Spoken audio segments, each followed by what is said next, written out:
You're breathing. Yes, I'm breathing. Good afternoon to you, Nana. How are you doing? I'm good, thank you. Yes, So, yeah, breathe again. absolutely. A beautiful track. Beautiful Right? music.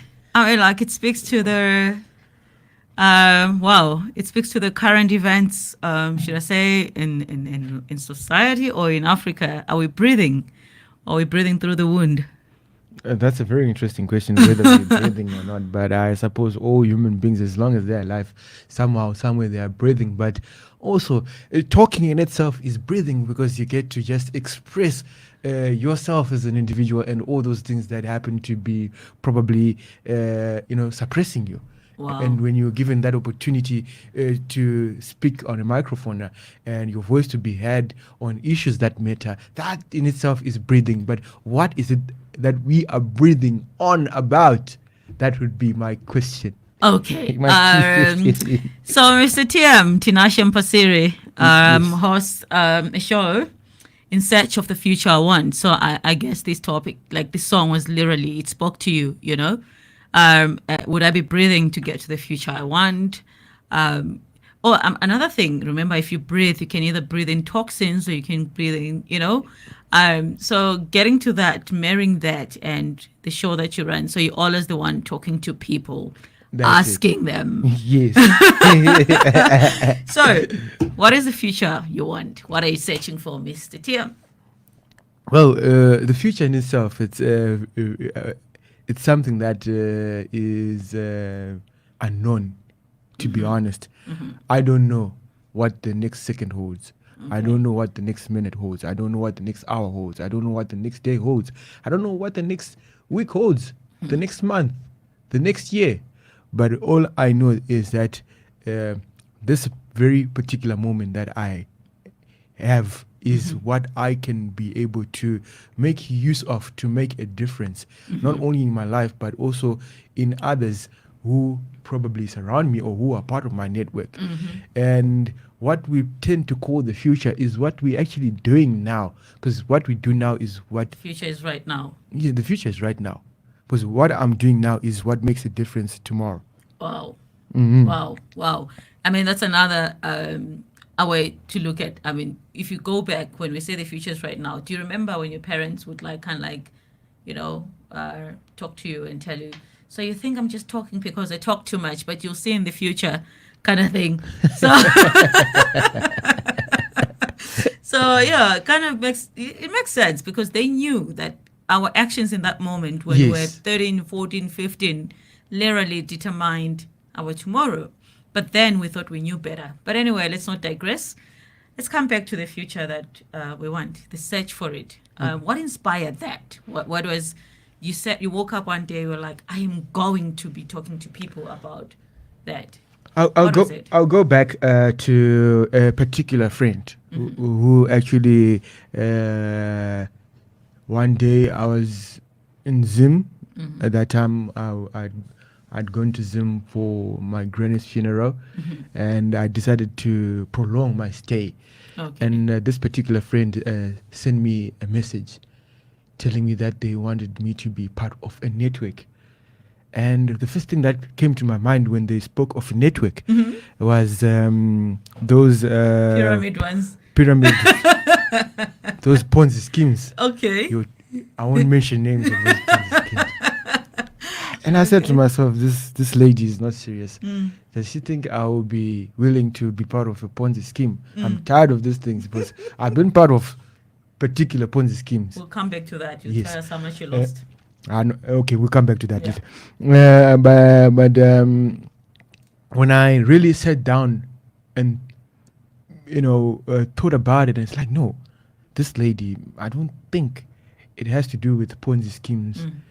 Primarily because her cousin, who had tried to recruit me in a Ponzi scheme, I knew her cousin who had tried to recruit me to one of these network marketing companies, Yeah. of which I did not decline, but I'd say to her, you know what, if you are certain that this thing actually makes money, why don't you lend me money and I'll join it, and once I make my money I can pay you back. That way I can be confident that things works. God. So when I record that these two are cousins, and there's no way that she would call me if she knew I'm already part of that network. Yeah, I said, no, yeah. you know what? Let me consider what she's talking about. She asked me to invite people, reach out to people so that they can also be part of that particular networking event that was going to take place.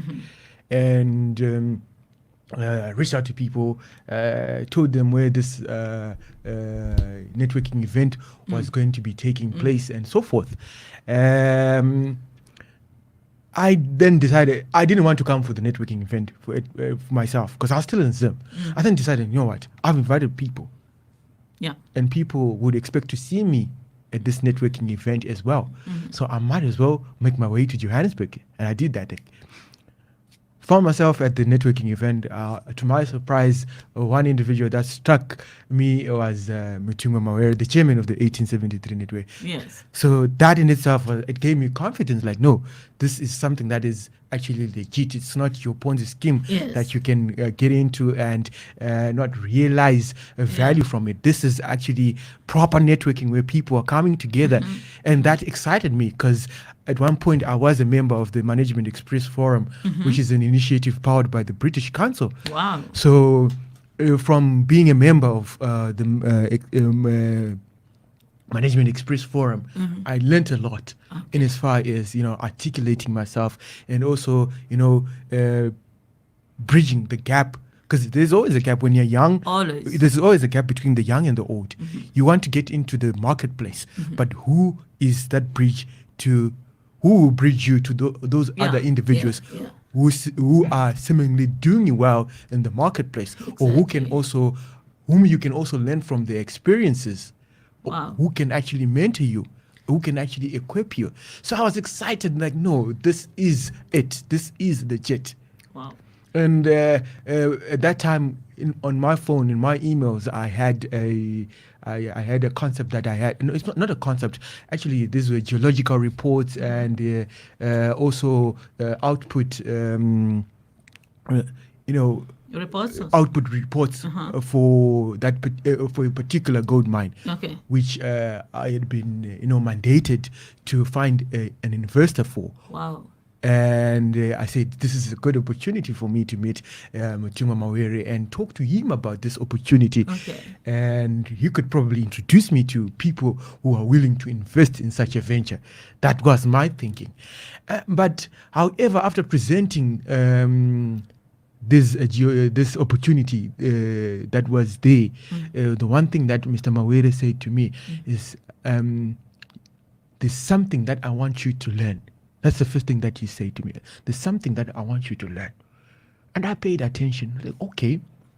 It does make you pay attention, doesn't it? I to myself said, Yeah. yes, he does. Yeah. You actually pay attention when he starts speaking. And the reason why I say I paid attention was because he was that point of light that if you want to venture into the mining industry, and if you are of Zimbabwean heritage, like most individuals that I went to high school with, they'll tell you they know who Muchungwa Mawere is. He's known to be the chairman of Africa Resources Limited, and Wow. also the chairman of Shabani Mashar Mines, which was the biggest asbestos mining company in Zimbabwe at that time. So people looked up to him. Those who wanted to get into mining, they looked up to him as that point of light. He was known as a mining magnate. To just sorry about that, but it is also right now he's actually the chairman of Banking on Africa's Future. The chairman of the UIF. 1873 network. Okay, but Yeah, also the BOF is an initiative of the initiative 1873 of the network. 1873 network. Yes. So these are interlinked. So basically, is 1873 the vehicle that's going to carry BOF? So 1873 network, it's a platform on its own. On its own. Yes, but 1873, absent you and I, it doesn't exist. What exists is the individuals. Nana exists, Tinashe exists. And Nana and Tinashe, they're aspirational individuals. They want to get somewhere in life. They want to be somebody in life. And doing it alone, many times, you don't go far. Islands don't really do much, hey? You don't go far. Yeah. Yeah. For instance, the mining investment opportunity. There's nothing I could do on my own. I didn't have the resources. the resources. I didn't have the capacity. The capacity. Yes. So I knew that I infrastructure. needed Yeah. other people who had what I did not have. What I just have is pieces of paper. That's all I had. But there's need for somebody who can bring in the needed funding for that mining venture to actually scale up. Wow. So it's all good and all that. There you were, having a long extended stay, and you're being called, yeah, come, let's network. And you're thinking you're going to be getting those weekend aways and all of that. So here's an opportunity of a lifetime where a piece of paper where you put your thoughts is actually being acknowledged by someone that you look up to, not just you, but a whole industry. And by whole industry, I do not just mean like in a silo, but like the whole of Africa, and it makes you start thinking, if there's this one man, this point of light that the whole of Africa is looking at, right? So if we can come together and looking up to someone, my question, and I digress, why can you not come together in creating change as Africa? Now, I'm coming back to your thing, in search of the future I want. Absolutely. So let's look at Africa and the search for the future. What is your take on that? Because I know that your conversations go back to that search of the Africa that we want. Yeah. So you see, when I look at the kind of future that I want, I always state that,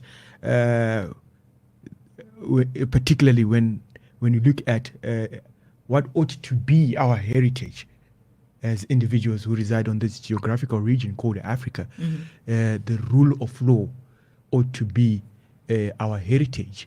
Why I say the rule of law? All too often we talk of the triple challenges of poverty, unemployment, and inequality. But we never get to ask ourselves the questions whether there is a shared understanding of these challenges. For instance, poverty.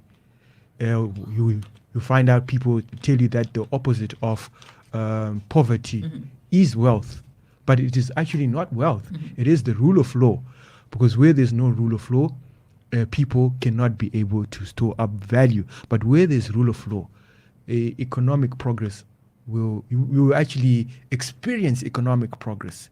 You will actually experience prosperity. Individual will prosper where there's a rule of law, because if you work hard, and when you realize value from your time and effort combined, that value you can be able to store it, and you're not afraid that somebody who's bigger than you can come and take it away from you, because we've seen it happening.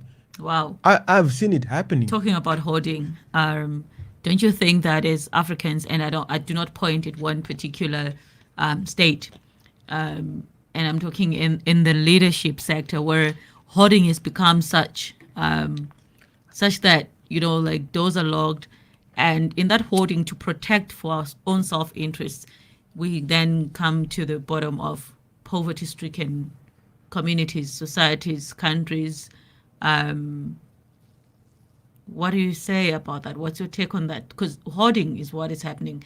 I'm very careful not to use a particular word, but hoarding of resources is... No, should we call it hoarding? What is hoarding? That would and be in my that question. hoarding, are we privy to that? Are we allowed this?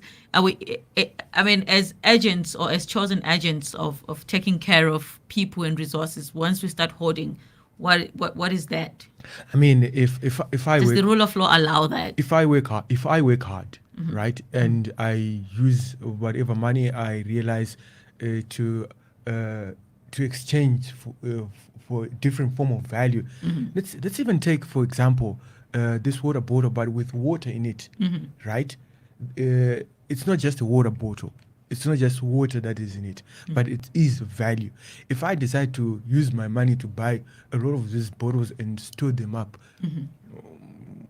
should it be a problem for anybody? It shouldn't if it's your money. Yes. But if I then give you money and say, Mr. TM, you see, there's 1,000 people out there, right? I need you to feed them. Here is such an amount. And in the interest of your own, of your own self-interest, you decide, I'm going to use 2% of this money to feed those people. Well, from human experience, I mean, one thing that I've come to learn and also understand is that as human beings, we will always be human beings. It's human nature that I'll first look at my interests before anyone else's interests. And it's so unfortunate that at times it gets to a point whereby instead of being able to I mean, sometimes, I mean, it's so part of life that even greed in itself, that human beings to be greedy, it's part of life. That It's is the word I human needed to hear. That's it's human nature. As somebody wants more than they can actually consume on their own. But Tinashe, this is where we are at. In search of the future we want. Sometimes it's right there. You're saying it's human nature. Absolutely. So it's absolutely acceptable for me, chosen into, I've been trusted with feeding 1,000 people. But now I'm looking at my own self-interest. So I don't think that the 1,000 people that have come, whether it's a rally, whether it's whatever it is, suddenly they're getting 2% of what was meant for them. Is that fair? Can we put it down to human nature? No, it's not fair. Does it but not mean that's what I'm trying to spell out. Yeah. That you find out that human beings do certain things. That shouldn't be done, that are not acceptable. And some of the things, like you're saying, they're really not acceptable. And that's why at the end of the day, we have rules, we have laws, so that we can limit that, behavior which is unacceptable. Because the moment you do something that offends my rights, then it's totally unacceptable. That's why we have laws, so that we can limit individuals from infringing other individuals' rights. Okay, we are going to take a break and come back and have Mr. TM have some water.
chakupandwa chira apa kapu yacho aina mpato inetsito kapu ichangobva pamoto aunyare kuda kunyadzisa geto ona kapu yacho ndesimbi hauzi ngwambi naye uri kutsvireko tii kana isina shuga chidhabhurawo wega haina shuga upenyu injuga pakuda chimafia padi chitsagatsага uri kutsvireko tii kana isina shuga chidhabhurawo wega haina shuga upenyu injuga pakuda chimafia kana zvisiri kubhadhara siya aiwa kandaokotilita clear famaiwa maniwa via iwa uzitsvaga usazodhibha iya panangoda kunzi hama yabo kupokedzera kuhwini kuti bo kutaura kunongoma iri ranzi bo hanzi raita senge futi panorira kuti bo uri kutsvireko tii kana isina shuga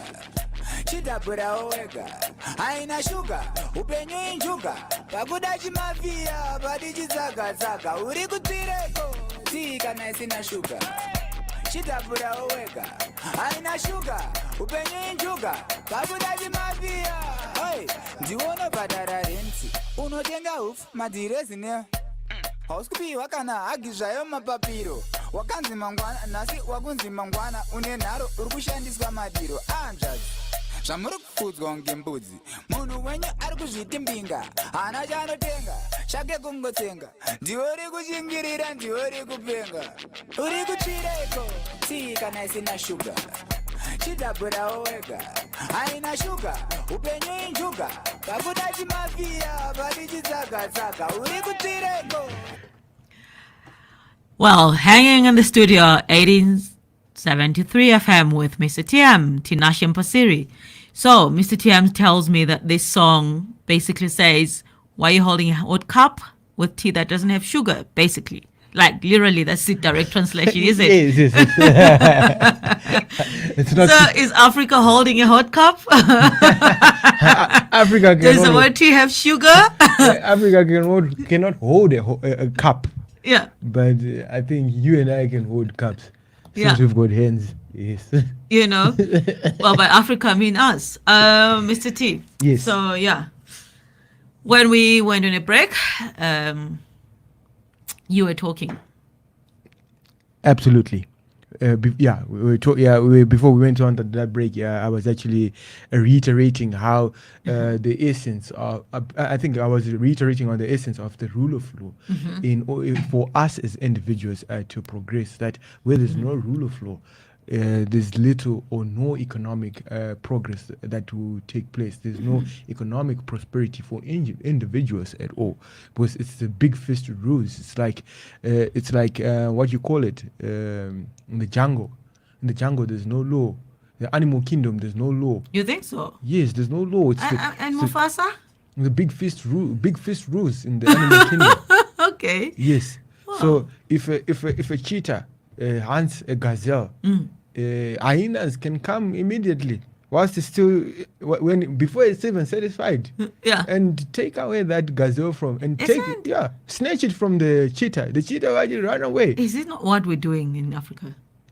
Is it what we are not doing? If I look around myself, I don't see us doing that. But of course, there are hyenas. There are. It is happening amongst us. It is happening, and it is happening because of us, because we are not. I'm not doing anything about it. Yes, these are some of the conversations. I mean, I remember having a conversation with someone that, you know what, it was the issue of those whom we find in corridors of power, or those who happen to occupy positions of power, particularly public office bearers. That some public office bearers, we're asking ourselves, why do we still find such and such an individual still occupying public office, and yet they are so old?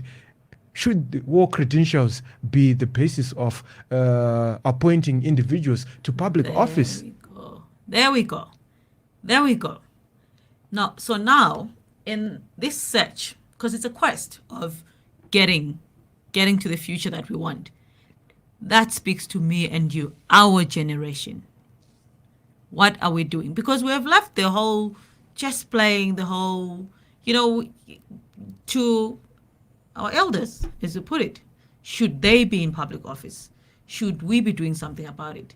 So, in essence, because this is like a topic, or it would carry on for days and days and days, in a few words, and maybe like a few defining words, when we're talking about, searching for the future that we want, our generation, preparing it for our children, literally once we do it now, it is going to have a ripple effect to the fourth generation, right? What do you think we should do? Like in short, defining points. Firstly, the importance of conversations Mm-hmm. on issues that matter. And what are some of those issues that matter? Most of the time I've been in conferences, investment conferences and so forth. And you find out that the one key issue that is prominent in all these conversations is the issue of leadership. The lack of leadership or bad leadership. That is always one topical issue that is Leadership. raised. Yes. So we are not led. No, not that we are not led, but the idea in itself, or the idea of leadership. Do we have a shared understanding of it? What leadership is and what it is not? And where is it that such a conversation is taking place? Who can best speak to the idea of leadership? Yeah. So, because all too often we blame those who occupy administrative positions as failing to lead, or as bad leaders, and we tend to say that there is no leadership at all. Is it maybe because we are not asking, or there's no accountability? No one is. Are they accounting? Are we calling them up to account? No, actually, it's not the fact that there's no accountability, but the fact that we actually have no shared understanding on most issues and matters that we talk about. That's the biggest challenge. How do we get to that? That's a very good How question. do we get to the shared understanding? This conversation in itself is one particular way of getting to provoke individuals to ask those difficult questions that we don't ask each other, and not to and to move away from the aspect of using words without having had an understanding, a shared understanding of that word. We often use these big words on a daily basis, but we actually don't know what they mean. Well, so this is where I'd say you've had it, Africa. Are we at a space or in a position where we have a shared understanding of the future that we want from our societies, from our leaders, from those bearers of office? It is not a very comfortable question, is it? Because you have to look at yourself and ask yourself if you have done enough in your own space, as a nurse, as a teacher, as a policeman, as a governor, as a councillor, as a civilian, as a man of the cloth. What are you doing to create a community where we have a shared understanding of the future we want as Africans? And on that note, Mr. T. Yes. Do you think at this juncture right now, we have a shared understanding of the role media is playing in this? Truly, I say to you, we have no shared understanding of the role that media plays in as far as accelerating, accelerating the aspect of building inclusive, progressive, and prosperous communities for in all. Africa. Yes. Yes. So, Mr. T, I would put this to you. The next leader in whatever environment they're in, the portfolio they hold, I need you to keep pursuing this question, right? Yes. In pursuing or in search of the future that we want, what is the role of media? Does media understand their role? Because we're at a critical point. Do they understand their role? Do they have a shared understanding with the we are receptive to their to what they give us. Do we all understand what our role is? Us as the people who get the news, them as the people who are supposed to give the news.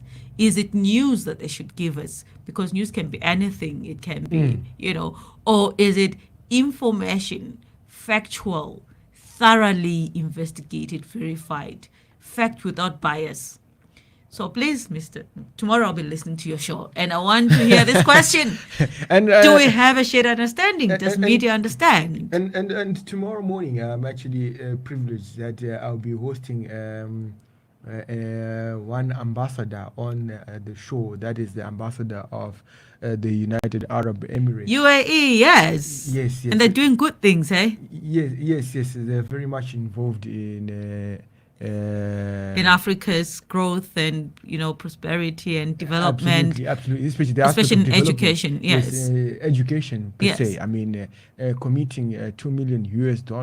Wow. For education. That's so significant. Yes. So the ambassador understands what ambassadorship is about. Well, I'm not going to say anything. It's your show tomorrow morning. 1873 FM listeners, tune in tomorrow for Mr. T. Mr. T, tell us what time your show is. Well, the show is between 6 a.m. and 9 a.m. Central African time. So you can be sure to also add your voice on the 1873 FM Santon Express morning show, which runs under the theme In Search of the Future I Want. And His Excellency Ambassador Mahash Saeed Al-Hameli will be live between 8:05 Central African time and 8:20. There you have it, 1873 FM listeners. You have a chance to add your voice. We're available on all social media platforms. We are looking forward to your questions that you'd want Mr. T, Tinashe Mpasiri, 6 to 9 Central African time, Wednesday, the 26th of February. He will be sitting in with the ambassador of the UAE, talking about Africa, development, and the role that the UAE government is playing in South Africa. And Mr. T. And particularly the role that media is playing in as far as, projecting the story of the role of the diplomatic community. There we go. There you have it, community. 1873 tomorrow. Thank you so much, Mr. T. Do you have anything to say? Today you are on the other side of the thing. As a guest, what do you have to say? Well, it's been lovely being on the other end. Just being able to also, share and experience the other end that I really experience. Yeah. And I look forward to being on the other end more often. Oh, wow. So to those who are tuned in, could be listening, you could be watching. I'd love to have a conversation. Unfortunately, let's have a conversation. Our technology. Give me a moment, Mr. T. Would you allow me to do this? Because our listeners will not be happy with me. We have to fix it. Is it working? There we go. Yes, now they can see the man behind the man behind the voice. Behind the voice. You have to forgive us. Is it there? Yeah, I'm there. There we go. I was faceless earlier. There you have it. Mr. T, right there in flesh. Well, so you were saying, sorry about that. So I was just basically saying that at the end of the day, as an individual who happens to be on this end, and there are other individuals who are listening or who are watching, the most important thing is for us to have these open, frank, and honest conversations, so that we can be able to shape, we can be able to define the character and personality of the kind of future that we all want collectively. So those are my closing remarks this morning. There we go. No. Listen to me. I'm used to the morning show. So yeah. You see? Well, you see, it does help to see that Mr. TM is actually nervous on the other hand of the table. Well, very soon, not from now, we're going to have 3 wildfires coming through, right? And we're going to have the drive. Yes. Yeah. Yeah. Looking forward to the drive later with the MC Wildfire. Well, for now, let's focus on the music. Thank you so much. Peace out. Thank you so much, Mr. TM. Broke my shoe pastry heart. Guess life's no picture postcard.